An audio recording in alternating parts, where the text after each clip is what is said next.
Welcome to an episode of Modern Bach. Thank you for joining me today, guys. So I've got Unbiased Rugby with me. How are you doing, man?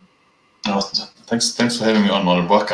It's been a stressful week, but I'm super looking forward to the weekend for the semi-finals. I think they're going to be two cracker games. I personally feel the four best teams are in there, and I'm just expecting some real physical, beautiful rugby to be played on the weekend. Exactly. Me too. I think this is going to be quite magical. This is what we wait for every 4 years. It's a culmination, and I think, in my opinion, the top four teams in the tournament are definitely still in the tournament. This is it's all about now who can take it on. I think there's also a clash of styles in both of these games. I love how it's ended up being North versus South in both the semi-finals, just kind of building into this tournament and everybody's discussions before it about how we've got which is better now. Is it the North? Is it the South? And now two of the southern powerhouses take on the northern powerhouses. I think it's going to be very interesting. But yeah, let's get into some of the conversations. Perfect. Cool. So I've got the presentation here, as I do. First things first, I thought let's talk through some of the world rankings. Do you feel that the current rankings that they've got, that world ranking through the World Cup has balanced out more? It's more true to form of what the world rankings are? Or do you think that these are still a misrepresentation of the world rankings? Look, I honestly feel the top four teams have made it to the final. In all fairness, New Zealand are the best team in the world. They deserve their spot. They deserve to be 3 points ahead of whoever's behind them. I do feel England is the second strongest team currently playing. I think Wales and South Africa are pretty much on an even keel. I think they're both very, very close to each other. I think there's only 0.8. Sherbert, just hold on a second. Hey, sorry, I didn't. I had it on private chat, not live comments. Hey, Joe. Yeah, hey Joe, how you doing? We'll try as much as possible not to be biased. That's the thing. I will say exactly. The world rankings pretty much here. What a lot of people are saying, New Zealand are just that many points ahead of everybody else, because you've got within a point, effectively almost a point, the 2 to 4, but New Zealand sitting 3 points effectively ahead of everybody else. And I think that's to their credit. I mean, they definitely deserve to be there. Nobody can dispute that. The question is, unfortunately, world rankings don't help you win a World Cup. They just showcase that you should. But it's very interesting to see how much they've pulled away, considering at the beginning of the World Cup where they were sitting, and they haven't missed a game. I think a world rankings would be a lot more relevant if we had a world championship, that thing that was proposed, to have all teams playing all teams during a course of a year. I think then we would have a better representation of. It's like if you think, how does New Zealand know how much better? How do we know New Zealand are better than England? Based on this, they're 3 points ahead, but they haven't played each other for ages. Now, I think they played them last year, but they hadn't played them for quite some time before that. So it is a little bit of a. If we played them every year, then I think it would be a better representation. But at the end of the day, we're all based on the same points. We all get the same points for the wins and the losses and stuff like that. So I honestly feel it does even itself out in the end. It does. I think definitely. I think in a 4-year cycle it evens out. But I do think that the world ranking, and I saw, quite funnily enough, Steve Hansen put a jab out in England for being one of the main proponents fighting against the actual World League system, because he actually said, like, we don't consider, and was quite blatant, like, we don't consider them old rivals. We don't play them enough. If they maybe wanted to join the World League, we consider them rivals, which is quite a jab, in my opinion, from Hansen at the whole. I just think. I don't think it's ever going to happen. There's never going to be a world championship. It's never ever going to happen. The Six Nations is too much of is a much bigger competition than the Rugby Championship, monetary wise, and I just don't see the Six Nations opening that pot up for anyone. Looking at that CVC deal for £300 million, I think it is, or 300 million. I can't remember. 300 million euros. That's 60 million for each of the teams. That's serious money. You're talking big money for the Six Nations, and the Rugby Championship doesn't even come close to that. And in all honesty, they're not going to share that. They don't want to share that with the rest of us. Yeah, and that's sad. I mean, the thing is, but as much as then they complain about the not World Rugby not helping and that kind of thing, the proposals World Rugby are trying to bring in is hamstringing all of this. They're hamstringing those World Rugby proposals because let's face it, there's only World Rugby only really has this competition to make money from, and they're obviously looking for more places to be able to pull and bring your weaker nations into the top tier, like Japan have done. And Japan are one of the lucky few nations which have the financial means to be able to back themselves, but few nations have that, and that's why I've got a question whether World Rugby just where the Six Nations need to realize it's more about the good of World Rugby. I mean, and to be fair, I think they would make more money from the spectatorship of having teams like New Zealand and South Africa and even Australia performing against them, because I don't think that people still question sometimes I think the Six Nations as the fact that it's not considered the best until you win the World Cup. Look, I feel it would be better money spent if we had a world championship based on franchises and provinces and things like that. I think it might have better legs, something like that. So what we'd say is the top 4 teams from the European Championship or something like that play the top 4 teams in the Southern Hemisphere and alternate it. So one year it's at the end of the Northern Hemisphere season, and the next year it's at the end of the Southern Hemisphere season. So it obviously balances each other out. And that might be a way of doing it, because I think the tribalism at club level, not club level, but at that level, I think is a lot better. And then the other thing is, there's only 2 real big competitions in the world, and that's the Rugby World Cup and for me is obviously the Lions. I think those are the only 2, and those only happen every 4 years, and I'm sure that we could include something else also in a 4-year cycle that could maybe generate some money for World Rugby. Exactly. I like the idea. Effectively, a Champions League for rugby is what you're proposing there. Like your top teams from different clubs in the world compete. Yep. And I like that a lot. I mean, and it could be a quick knockout, just like Champions League, and knockout week knockout stage game. And I think that would be quite a good thing to just bring out exposure to different clubs, because obviously we, like South Africans here, we rarely see the whole thing of actually, for example, teams from Argentina performing, teams from Japanese leagues performing in our that broadcasting, and to see how they would compete. It would be very interesting. Look. There's a few ways for Sanzor to make money. Sorry, we're going completely off topic here. Yeah. But that's fine. I think there's a few ways for Sanzor to make money, and I feel that maybe Sanzor should maybe start investing in buying Northern Hemisphere clubs. So stop getting the huge big billionaires to go buy these clubs and put the money in. But if the Southern Hemisphere start buying some of these European clubs, and then we can obviously start bringing the players from the Southern Hemisphere up north in those clubs and actually start making money using these club systems to make money. Because we're not going to share in that pie from the Northern Hemisphere, so we might as well start buying clubs. I'm not saying that that's the way to go. I'm just saying that it's time to think a little bit differently outside of the box, and maybe keeping everything in our backyard is not good for us, because what's happening is everything in the Northern Hemisphere is staying in the Northern Hemisphere, and that's fair dues. That's good for them. Six Nations is a big competition for them. Like Joe was saying, the EPC is a huge big competition. They're going to keep it up there. They're not going to want to include us. So maybe we've got to think of different ways of making the money. I don't know.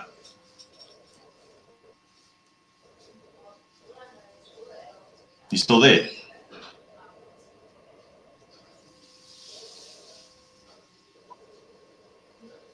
I don't know if Modern Box there or if I'm still there. Exactly. It definitely is a different duration. But yes, I think back into the I think overall it is Northern Hemisphere, Southern Hemisphere semi-finals. Are you still there? Yeah, I'm still here. I'm just, I'm wondering who's disappearing, me or you? I don't know. One of us is, but it's fine. Let's see if we continue. Let's campaign through. Okay. So so the next thing I wanted to get into is the actual team of the quarters. So this is kind of just like a ranking from the site Super Brew, pretty much bringing out the top players and how they performed in the actual quarterfinals. So the points here, obviously not points scored in a game, but rather points scored in the actual scored like throughout the different things. So tackles, you've got your offloads, ball steals. If they got a card, it subtracts points. All of those things affecting their points. So it's very interesting to see. And I think one of the biggest odd trends here is like how you have this huge flock of effectively your back three and your locks sitting from Wales, and it just shows you the kind of performance they put in against France there. And also interestingly enough, how your English props are sitting, like both English props are sitting there. Farrell having a great game on the boot, so that makes sense. And yeah, do you want to talk through some of these players and maybe why they got there? I'm a little bit confused. I look at the 4 games over the weekend. I thought the South African forward, everyone's saying, well, boring rugby, but I thought it was wonderful rugby. Yeah. I could watch mauls all day. I can watch scrums all day. It depends on your perception. It depends on what you enjoy in a game. And I don't understand how not one of our forwards is in that list. I can't even understand why there's almost no New Zealanders in that list either. New Zealander scrum half Aaron Smith and then George Bridge on the outside wing. The rest are all Australia, France. One South African, 2 New Zealanders. When I thought the most dominant game over the weekend was the New Zealanders. Let's be honest, that was the most clinical display of rugby that the New Zealanders have done in years. I thought the forward pack from South Africa was immense. So I'm a little bit confused how they get these numbers. Exactly. I also looked at this, and I looked at this yesterday, and I was quite surprised, and that's why I was hoping somebody could help me through the things. And all I can maybe think is the fact that there's a lot. The Welsh definitely had more of a more of a physical battle to try and get in there. I don't know if that affected it, but to be fair, I was really expecting the dominance of England and New Zealand to just permeate through the actual team there, but it hasn't been the case. I mean, and South Africa also surprisingly, considering that there were some good performances outright. Fine, in my opinion, like Pollard maybe shouldn't be on here, but definitely a forward pack. Considering the scrums won, lineouts won, you'd expect like a Luke Diafra and that to be on here too. So I'm quite surprised about that. But yeah, this is the. Well, also, looking at what it's almost like for the forwards. If I think about it, like the South African performance on the weekend, their mauling was just absolutely sublime. It was world-class mauling. A 40-meter maul. You're talking, that's a hammering, and I think maybe mauls don't count for as much as scrums. Yes, exactly. I think that's definitely part of it, and it's a different kind of game. I think also with the speed of what the rucks were in the Japan game, I think you had more of an opportunity to showcase for the Wales-France game, and that's probably pushed them up here. But it is interesting. I think what I take out of it as a South African fan is that we definitely do need to look at, especially the lock performers and the loose forwards from Wales as possibly a concern to try and fight us off, especially in line-out time. South Africa obviously sitting with the best line-out in the tournament. At 100%, and definitely I think that's going to be a massive point for us, as it has been in almost all the games. That's just LB in the comments there talking about obviously 100% retired today. So yeah. Great servant of South African rugby, and I think we haven't seen him for years. Yeah. But he pretty much made the steal famous, and legend of the game for sure. And it's exactly. But I think. But yeah, he is a legend of the game, and he's going to be sorely missed. And I know he spent most of the latter half of his career overseas. But yeah, I think I wish him luck in his next endeavour going forward. Yeah, no, he definitely was a stalwart for South African rugby, and it's always good to see players like that have good long careers and then retire out of choice and that kind of thing. I hope it is just that, like just retiring just to move on to better things, and not like Pat Lambie where he might have injuries and that kind of thing to push him into retirement. Yeah, I think Pat Lambie is going to be a kicking coach at the Sharks. Yeah, that's quite good news. I think it'll be quite good. And to be fair, he was one of the better kickers, so that's quite good. But yeah, let's move off of the team of the tournament, because as I also didn't really understand it. But credit to Mapimbi for making it from South Africa, and credit to Bridge and Aaron Smith. Aaron Smith, I do believe, deserves to be there. He had one hell of a game. Oh yeah, he was absolutely by far over the weekend. He was the best scrum half by a country mile. Okay, fully agree with you. So I think next we want to get into just some of the top stats. We will get into the games, guys, coming up. I just want to get some of the discussions going out there just before we get into these last massive games of some of the teams, how they performed.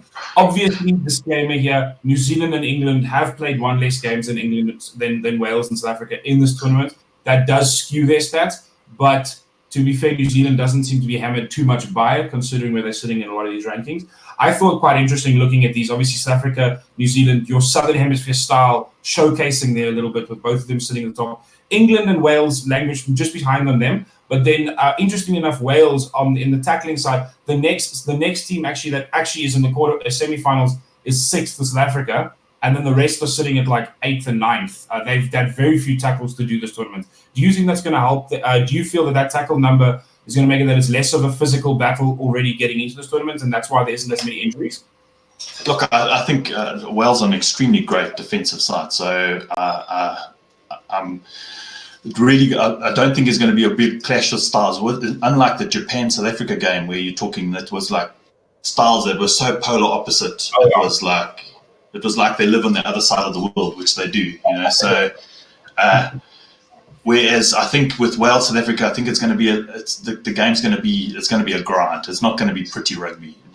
I promise you, not by a long shot. There's not going to be this expansive, beautiful offloads and stuff like that. It's going to be an absolute grind, and fair dues. I think that's what it's going to come down to. When it comes to the New Zealand South Africa, New Zealand England game, I think that's going to be a little bit more entertaining.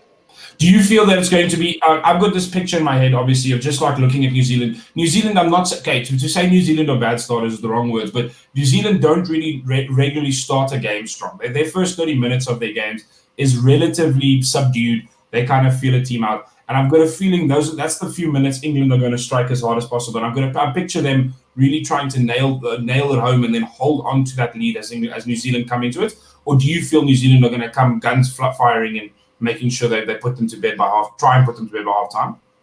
I don't think you can against England. I don't think I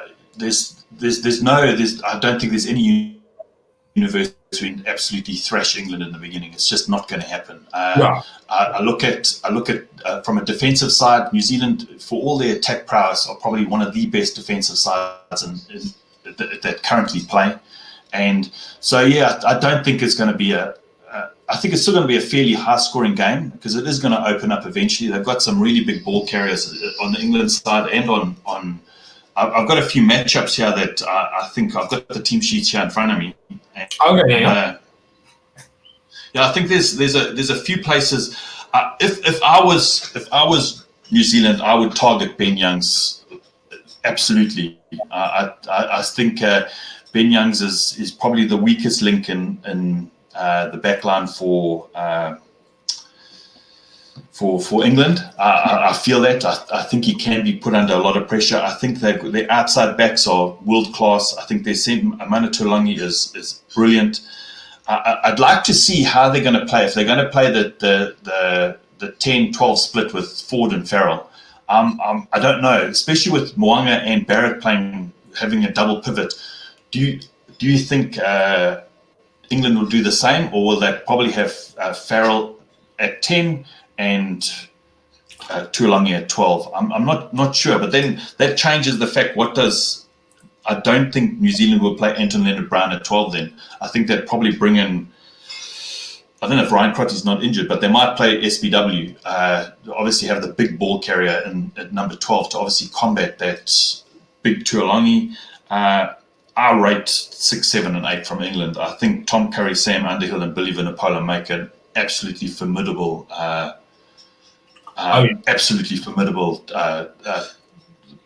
outside back three, back row, and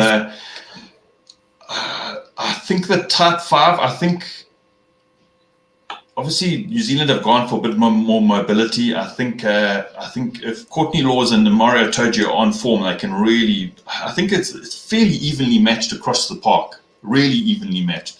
I think England are going to stick to their guns. They're going to play forward-dominated ball, kick for territory, pressure that way. Have their big ball carriers come in. And I was watching, watch that master plan where they come in and they've got that. They have a what's it called? Those where they have players behind each other, like a line attack. Yes. And then they have the one runner that comes in from the angle. So I think England aren't going to step far away from that. But yeah, I would like to see, I think Bowen Barrett's going to start ripping them apart near the end of the game. I don't know what you think. Yeah, so I think that I most likely assume they're going to play. Both teams are going to play almost exactly the same teams that they played against in the quarterfinals as my outside. I think both of these teams had probably their best games of the tournament in the quarterfinals by a long shot. So I definitely don't think there's going to be changes. There are some question marks about possibly, like, I know even they're saying Reed, for example, didn't train yesterday, and he is supposedly back into training today. So some people are questioning that, but I think he'll be fine to go into the game. Yeah, I'm almost certain that they're going to be going with that Farrell centre rather than having Ford there, just because he did have such a good game in that position. And considering that you have to quell players like Richie Mwanga and Beauden Barrett, they're going to definitely try and Farrell's going to have his work out of him, but I think he is the better option there. I think Ultimate Sharpshooter he's hit the nail on the head. Farrell has to have a brilliant game. Okay, he is the primary game player that England have. He is the primary player that they have. I think New Zealand have two, but Richie Mwanga and Beauden Barrett are their playmakers. But Owen Farrell has to be on song. He cannot miss any kicks. Every single kick must hit grass or it must go into the stands. So there's no quick lineouts.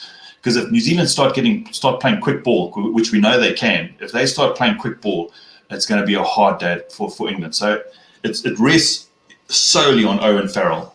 If Owen Farrell is not having a good day, then it's going to be tickets for England. Exactly that. I think that's good. He's going to be essential. Another player I feel is going to be quite essential on the back line is obviously Johnny May. He's really been lightning for them on attack and has been able to really bring some X factor into the attack against teams where they sometimes looked a little bit stale. And obviously you can only beat New Zealand, in my opinion, with one or two good tries, because going for poles the whole time, they have the tendency to kill you on the reset. I think if I look at both England's wingers, Johnny May and Anthony Watson are sublime. Who's the other guy that normally wears the Red Bull cap? What's his name? I wonder if he'll be coming on the bench. What's his name?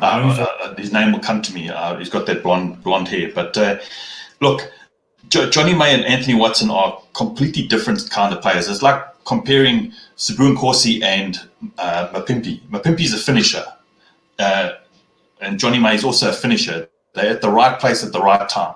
They know how to get and be in the right place at the right time, and they finish a move. Whereas I find Anthony Watson and Sibu Nkosi, they are more creators. So they create the tries. So, and then if I look at let's look at the other side. George Bridge and Sibu Reese. Come on, that's you're talking. There's some serious firepower. Beauden Barrett at 15. I think he's going to the form he is in. He will be World Player of the Year again. No doubt. If he stays at 15, 15 is becoming his ultimate position. I think he's going to. I actually cannot explain how good he is at 15. I would never have thought that. I thought he was the best 10 in the world. And now look at him, he's best 15 in the world. And Jack Noel, that's it, Jack Noel. I couldn't remember the name. I just see that Red Bull cap, and that's what I was thinking. But yeah, I see Beauden Barrett being key for this game. But yeah, I'm expecting we're not going to know the winner until the 75th minute. Yeah, I'm hoping for that kind of game. I really am. Unfortunately, New Zealand have the tendency to, when they come out firing, they can pull a game away. But I'm hoping for that 75 minutes. You're still sitting at the edge of your seat, watching to figure out who takes this game. And do you feel, though, in the 75th minute, do you feel it's going to be a case of New Zealand trying to catch England with England already having a lead, or do you think it'll be the other way around where in England hammering at their touchline with the outstanding defence that New Zealand can bring? Sure, that's a big one. It is a big one, that one. It'll all depend on how England come out. If England can come out guns blazing and do what they normally do, score 2-3 quick tries, which I don't see happening, but then yeah, maybe. But I think you're going to see New Zealand be a different beast than what they were against Ireland. Ireland, everything just worked for them. I mean, everything worked for them. Every bounce was perfect. Every kick was perfect. Every blade of grass was facing their direction. Everything was perfect for them. Their studs were longer. They had better quality water. It was the perfect storm. Whereas I think this one we're going to see a different New Zealand. We're going to see a New Zealand that's going to, when the points come on offer, they're going to take their points. They're going to be more tactical. I think we're going to watch them start playing proper Test match rugby, and I think that's the way that they're going to beat England. And I think it's going to come down to I think it's going to be a final score. I think New Zealand are going to get a huge big scare. But I do feel that they're going to win. But saying that, I think England are probably one of the only teams that could probably beat them easier on the day than the other two teams. Agreed. Do you feel, obviously this is a tough question right now, but is there any teams from New Zealand or England that you would actually sub out that played this last weekend and bring in from the bench or something that should rather start? Or do you feel the teams that they started with last weekend was perfect? I don't think they're going to change much. I really don't think they're going to change much at all. I think it's a pretty winning formula that they have. Barring injury, I think they're going to stick with their starting 15. Maybe change an outside back or something like that. But yeah, I don't see them changing much. I really don't see them changing much. I agree. On the New Zealand side, I see them. They might play with their midfield. Yeah. So I also feel that there might be a little bit of change there. But to be fair, Leonard Brown had such a good game that I don't think there's any reason to change it. And even Goodhue also. But it's a bit of a thing. But the Mullets seem to be doing very well for them on there. So I don't. Yeah, I question. Someone saying it's going to be a box in New Zealand to play for third place. Well, good for Northern Hemisphere rugby if that happens. Exactly. On the day, that's fine. It's good for New Zealand to get a new Northern Hemisphere winner. Hopefully, it's Wales, and then they can have their first win. This will also be their first time they get to a final. No, awesome. So I think the pretty much the only other last thing is that the weather seems to be playing into a good, nice running game for this. Overall, the players look raring, and I definitely can't wait to see what the teams are. The referee being Nigel Owens also, I think, is probably the best referee of the tournament, and it's good to see him in that game. I'm happy about that. Do you feel that does he have any impact on this game? I think he was. You could see in the last game. I think he's not at full fitness. I think he's a little bit slow nowadays, but. Yeah, I think he's got. The one thing I like about Nigel Owens is, he is a character and he does bring something to the game, but he has a really good feel for the game. Real good feel for the game. So he understands when he lets some things go and he lets some things play out. So from that point of view, I like him. He has a good feel for the game, and when he's reffing a game, the game seems more entertaining. Exactly. I feel like it does let it flow a little bit. Something that I think might play a little bit into New Zealand's hands, but we'll see if it works out. I'm not saying that there's any bias. It's just that he has a style that he's a little bit more communicative, and he allows for advantages to be played, obviously fairly, but does sometimes help teams when they are on and when the momentum is with them. Last thing I want to bring in here. Obviously, this is just a little bit of gossip news, but obviously everybody you have Jones keep on moaning that there's people spying on the English team. Do you think New Zealand would care to spy on England, or do you think that's just some coach ragging that happens in all these games? No, let's be completely honest. I'm sure there is. I'm sure. I'm not saying it's this particular incident, but come on, you know what I mean. We go get the Ireland coach to come play with us. What's his name? Play with us. Be one of the coaching staff. Yeah. So. there's lots of poaching of intellectual property, and I've got 100% sure that somebody's recording it somewhere, and somebody's got a playbook somewhere, and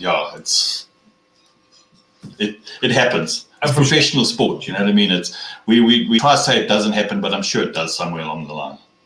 Not perfect.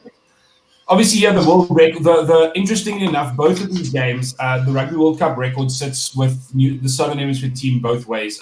This game we've got 3-0 to New Zealand in World Cups. With the other game, we'll get to the next game while we're there. The other game we've got South Africa, Wales, and that's also sitting at a 2-0 record in World Cups. But the picture changes when it comes to last games played against Wales in general, outside of World Cups. With the last 4 games going Wales' way. There has been some, like obviously one of the games being held in America that was both effectively sending an A team and not really the full strength team. But credit to Wales, they still pulled it out and won that one. And definitely momentum is Wales' way. The last time we won was quite a couple years ago now. And yeah, we had a great winning record before that. Do you think that will affect the team's mindsets going into this? Look, I think if I look at Wales know how to win. Let's be honest, they know how to win, and they know how to win when it's stacked against them. They win ugly, they win hard, they win with some pretty tries, they win with 35 phases. So they know how to grind. They're winning. They've got a win culture, and that's what makes them dangerous. So even if they're playing, the sign of a good team is even if you're playing badly, you still eke out a win. Sometimes you can watch New Zealand play and you think, good grief, South Africa was so much better, but New Zealand still have a way of figuring out how to win that game in the end. And I think that's what makes Wales scary. South Africa are on the up. Let's be honest, they are on the up. They are, for me, in a couple of years would be much better team, but at the moment it's still it's still a young team. Let's in all fairness, it's still very young, and we have lost quite a few games to Wales in the past couple of games. But at the same token, I don't think Wales have ever won a semi-final. So look, history does count for something. You know what I mean? We oh shit, my screen's just gone off. No, I agree with you that it's pretty much pressure on both sides. South Africa obviously having a better record in semi-finals with the 50-50 win in semi-finals. We have taken Wales out before in knockout stages, and I think that obviously also hangs heavy on their minds.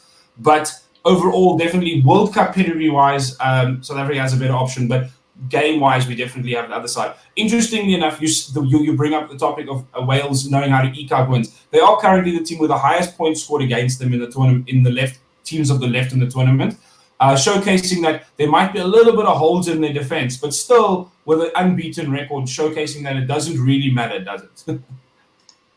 No, look, I'm going to say, if I look across, because I've got the team sheet here in front of me, I feel we have a better pack of forwards, and we have a better pack of forwards coming off the bench. I think if we play the kind of game that if Wales don't get set piece, it's not dominance because they're not going to get it, but set piece parities where they at least win their own ball, they're competitive at the line out, they can sack one or two mauls properly.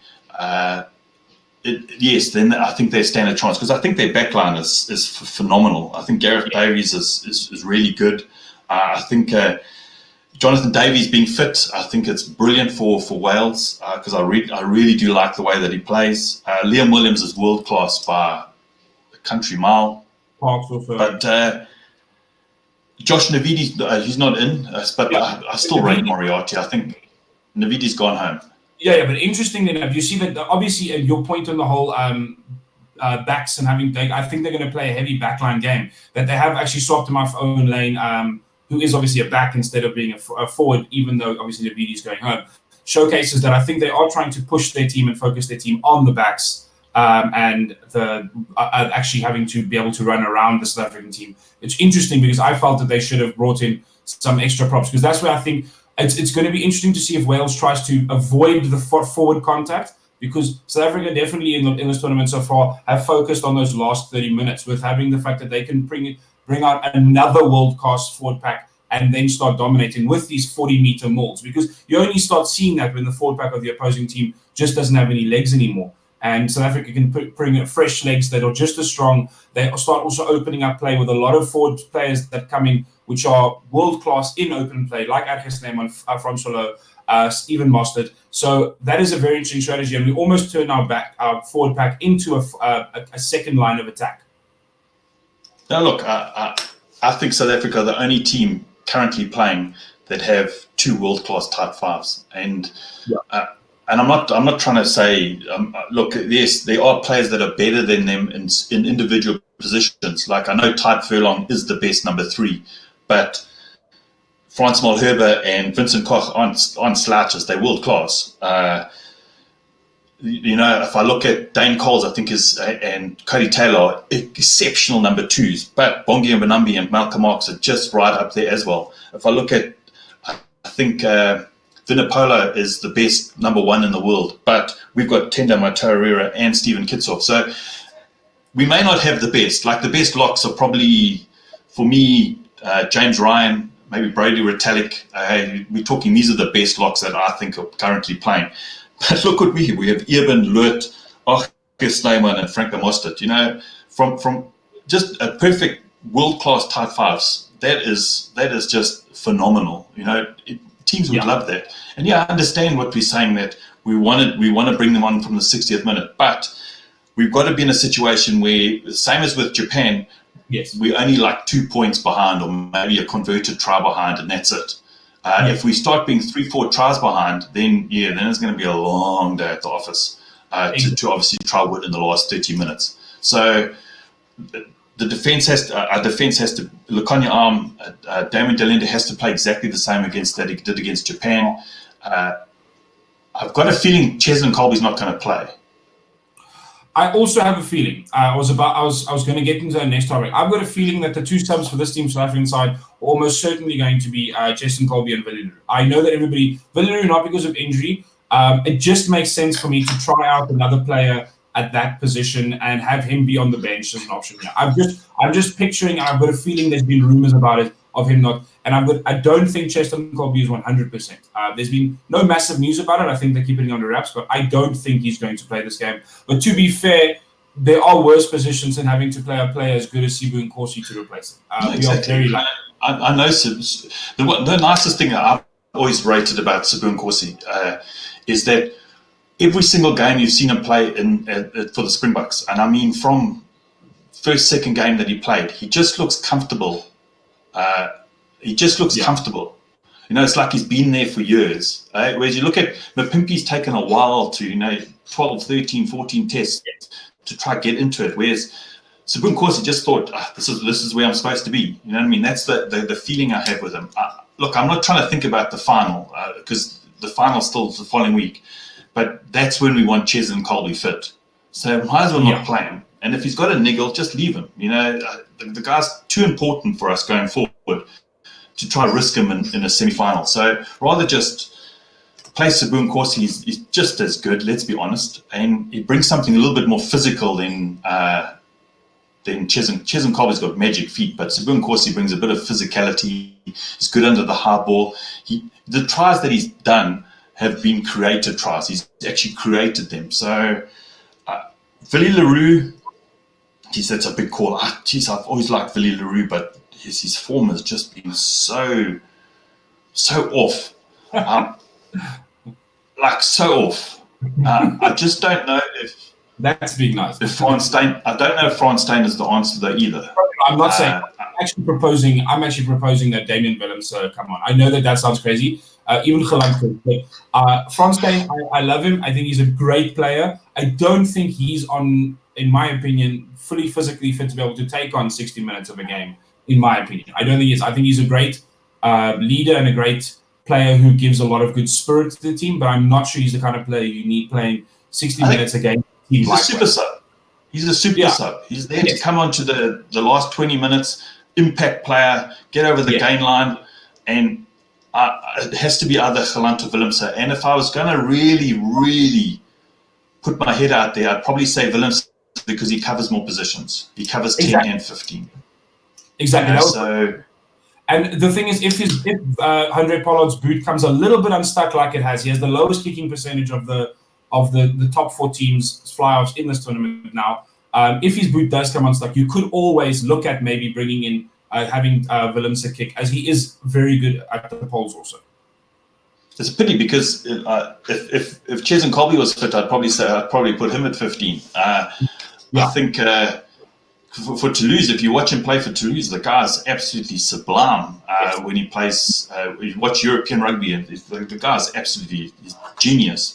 And I know that's like European rugby; it's not the same level as international. But that might be a better option. But he is injured, so if Willy's not on form, it's a pity that we didn't do the changes for like much earlier in the World Cup. But we were like.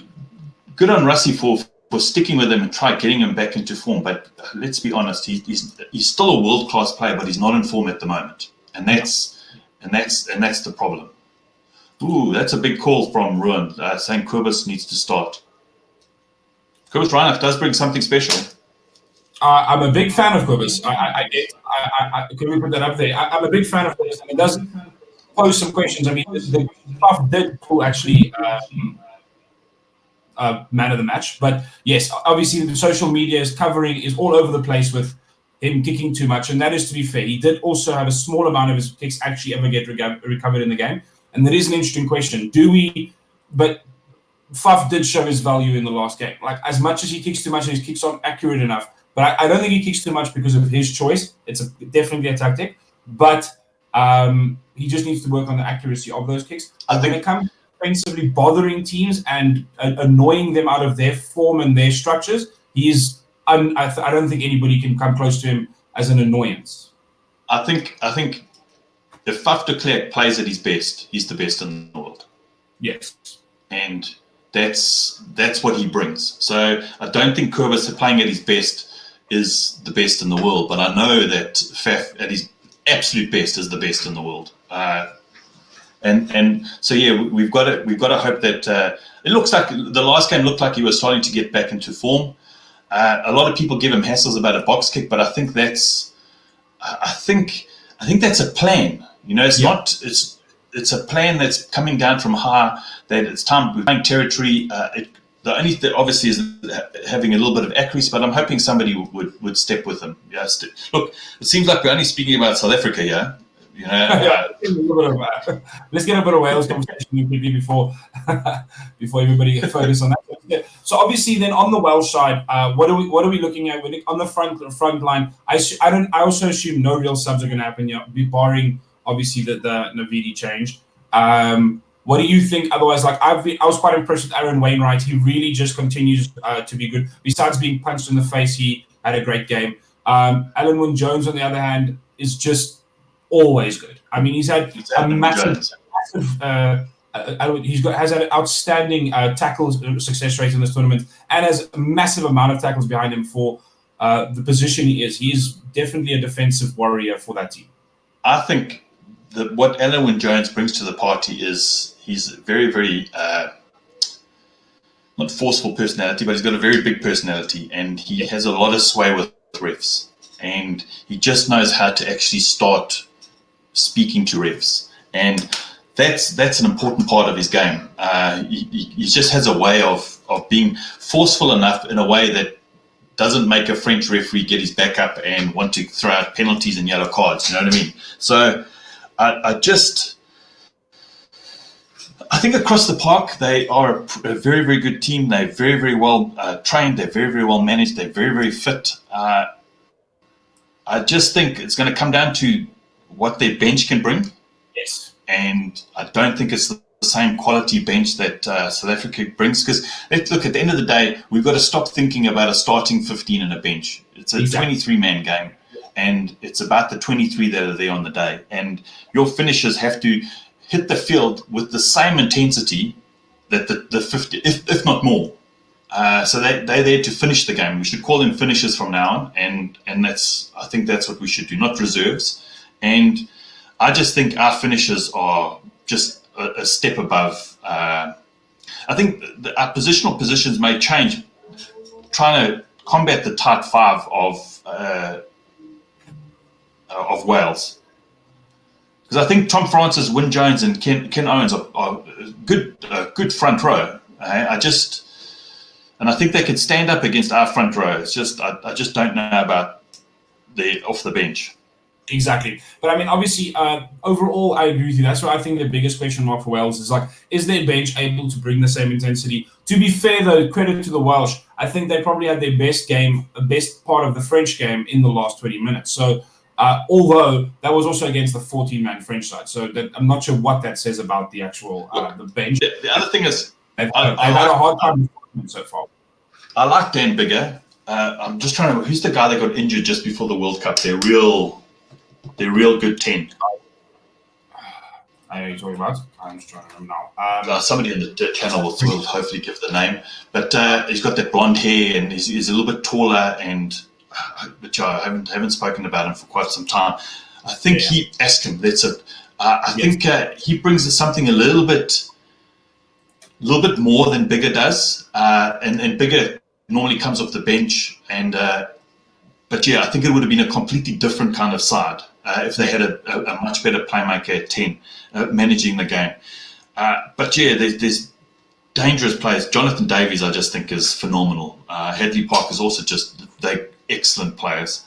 I just find that they are pretty, from 1 to 15 or 1 to 23, the quality of their players is about the same. So they're going from 80% or 95% to 80 to 90%. Whereas, South Africa, we have some real X-factor players and then some players that just aren't in the same kind of league, if you know what I mean. I do get what you're saying. I think that they have a very interesting backline, and I think once they get their backline going, they do very well. Obviously, if you look at the tournament now, besides this last game, I think they've had a hard time in the last 20 minutes, the Australia game, for example. So we'll have to see if they can keep that going. But Dan Biggar has been outstanding for them this tournament, so I assume that'll continue. And if he can actually and to be fair, I'm concerned that this might become a battle of the boot. If it does, where a case of players can't break through, teams can't break through, and we have Dan Biggar facing Pollard, I think Dan Biggar has got at the moment a better boot for the Poles. Yeah, look, I think this is going to be a tight game. I don't think it's going to be a runaway in any shape or form.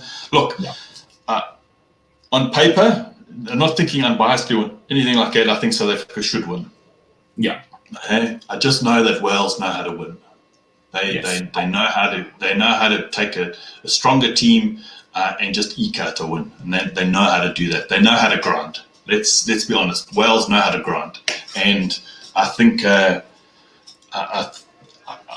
the only thing that scares me the most. But on paper, if we play the kind of game plan that we should be playing, I see us winning this game.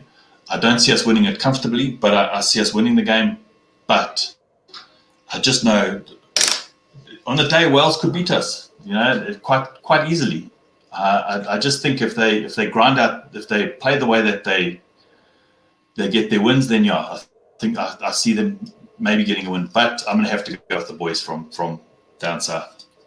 Perfect. So let's get into that, the predictions. So with the first game, I've got the rugby, so the results, the picks from the actual Rugby Forecast website here. So this is kind of what Rugby Forecast has predicted for the two games. And I kind of want you to maybe just say, do you agree? Do you disagree? How do you feel? Is that too low or too high? What would your Super Rugby pick for this game, for the first game, the England-New Zealand game? I actually swapped those around. So I had New Zealand winning by 3 points. And then I had South Africa winning by 8. Like literally, that I had 3 points for New Zealand and 8 for South Africa. I just thought that's what I'd put in my Super Brew.